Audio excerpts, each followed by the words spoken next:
नेपाल शिक्षक महासंघ जिन्दाबाद। कृपया त्यो पेटीमा उभिनुभएका आदरणीय सरम्यामहरू तल झरिदिनुहोस्। त्यहाँ भोट बिरुवाको हाँगाहरू भाँचिन्छ, तल झरिदिनुहोस् कृपया। त्यो र्यालीमा उभिनुभएका सम्पूर्ण आदरणीय शिक्षक साथीहरू, यो मूल ब्यानर भन्दा पछाडि अगाडि रहनुभएको नेतृत्वगण कृपया हाम्रो सबै आदरणीय शिक्षक नेतृत्व त्यो मूल ब्यानर भन्दा पछाडि गइदिन म हार्दिक अनुरोध गर्दछु। स्वयंसेवक साथीहरू सहजीकरणका लागि पनि म हार्दिक अनुरोध गर्दछु। आजको अग्रमोर्चामा महिला स्वयंसेवक अगाडि रहनुहुनेछ र सम्पूर्ण कृपया त्यो मूल ब्यानरको पछाडिपट्टि गाडीहरूले बिस्तारै चलाइदिनु पनि म हार्दिक अनुरोध गर्दछु। र अगाडि सुरक्षाक्रममा कमीभन्दा अगाडि रहनुभएका मेरा आदरणीय शिक्षक साथीहरू कृपया यो मूल ब्यानरको पछाडिपट्टि आइदिनु पनि म हार्दिक अनुरोध गर्दछु। सडकको पेटीमा रहनुभएका आदरणीय म्यामहरू कृपया मूल भरवामा आइदिनु पनि म हार्दिक अनुरोध गर्दछु। विद्यालय शिक्षा ऐन जारी गर, विद्यालय शिक्षा ऐन जारी गर, विद्यालय शिक्षा ऐन जारी गर, विद्यालय शिक्षा ऐन जारी गर, पुरानो शिक्षा ऐन खारेज कर, पुरानो शिक्षा ऐन खारेज कर, पुरानो शिक्षा ऐन खारेज कर, पुरानो शिक्षा ऐन खारेज कर।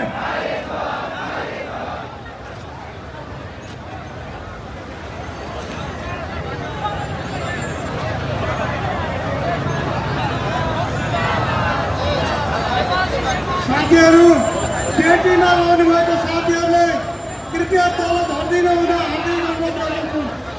पेटीमा रहनुभएको साथीहरू सुन्नुभयो? पेटीमा रहेको साथीहरूले तल झर्दिनुका लागि हार्दिक अनुरोध गर्दछु।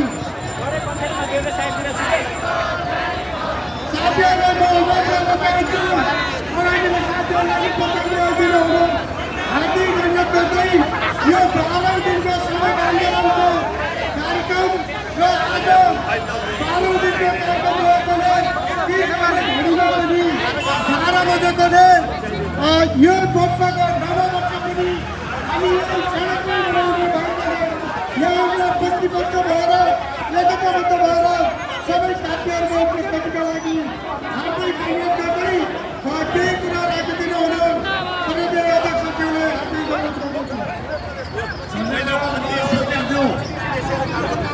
सदस्य आन्दोलन परिचालन समितिका महासङ्घका पदाधिकारीज्यूहरू, आबद्ध सम्बद्ध संस्थाका अध्यक्ष तथा महासचिवज्यूहरू, पदाधिकारीज्यूहरू, केन्द्र प्रदेश जिल्ला पालिकाका विभिन्न तहका विभिन्न पदमा रहनुभएका साथीहरू र तमाम शिक्षक कर्मचारी साथीहरू, यहाँहरू सबैलाई हार्दिक नमस्कार। आदरणीय साथीहरू, सबभन्दा पहिले आज हामी 2081 सालको अन्तिम दिनमा छौँ।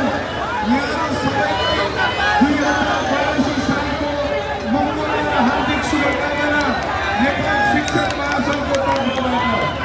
2082 साल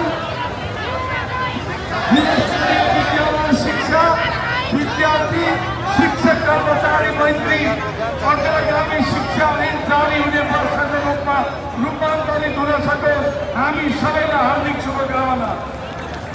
आदरणीय साथीहरू, आज हामी आन्दोलनको 12औं दिनमा छौँ। जो साथीहरू आन्दोलनको मोर्चामा सामेल हुनुभएको छ ती सबै साथीलाई राष्ट्रिय समितिको तर्फबाट मुरी धन्यवाद, हार्दिक आभार। हामी आन्दोलनका मोर्चामा रहिरहेका 12औं दिनसम्म पनि जुन अनुशासन र धैर्यता तपाईँहरूले प्रस्तुत गर्नु भएको छ, जुन अदम्य साहस प्रस्तुत गर्नु भएको छ, त्यसलाई पनि समस्त नेपाली जनताले हेरिरहेका छन्। चाहे यो सरकारले सुनोस् कि नसुनोस्, यो सरकारले देखोस् कि नदेखोस्, मैले बारम्बार भन्दै गर्दैछु, यो सरकारको श्रवण बिग्रिएको छ, यो सरकारको दृष्टि बिग्रिएको छ, यो सरकारको चेत बिग्रिएको छ। त्यसैले यसै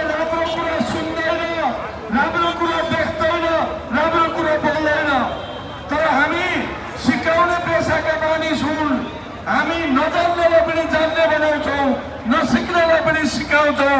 त्यसैले नदेख्नेलाई पनि देख्ने, नसुन्नेलाई पनि सुन्ने, नसुन्नेलाई पनि सिक्ने यो आन्दोलनले बनाउँछ। हाम्रो आन्दोलन अब भोलिबाट 2 वर्षको हुँदैछ। हामीले 81बाट सुरु गर्यौं, भोलि हामी 82मा जाँदैछौँ। नेपाली शिक्षक आन्दोलनमा सबभन्दा लामो निरन्तरको प्रदर्शनको इतिहास यो आन्दोलनले निर्माण गरेको छ। यसका लागि तपाईँ सबै साथीहरू बधाईका पात्र हुनुहुन्छ। आन्दोलन उपलब्धितिर उन्मुख भइरहेको छ।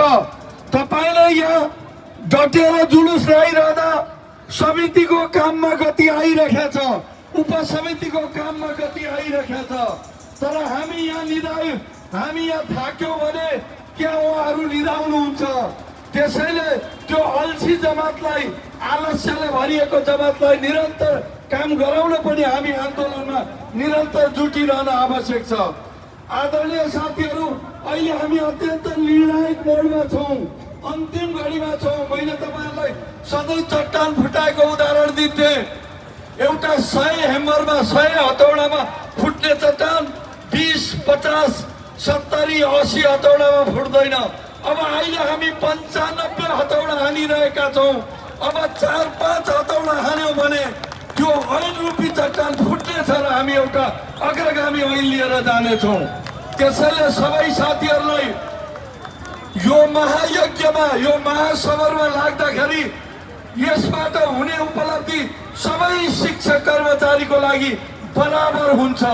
त्यसैले यो महासमरमा, यो महायुद्धमा, महाअभियानमा सबै शिक्षक कर्मचारीको योगदान पनि बराबर हुन जरुरी छ। तपाईँ यहाँ आन्दोलनमा तातो घाममा खटिरहँदा तपाईको साथी बाहिर हुनुहुन्छ भने ती साथीहरूलाई बोलाउनुहोस्, भरे नै फोन गरेर बोलाउनुहोस्।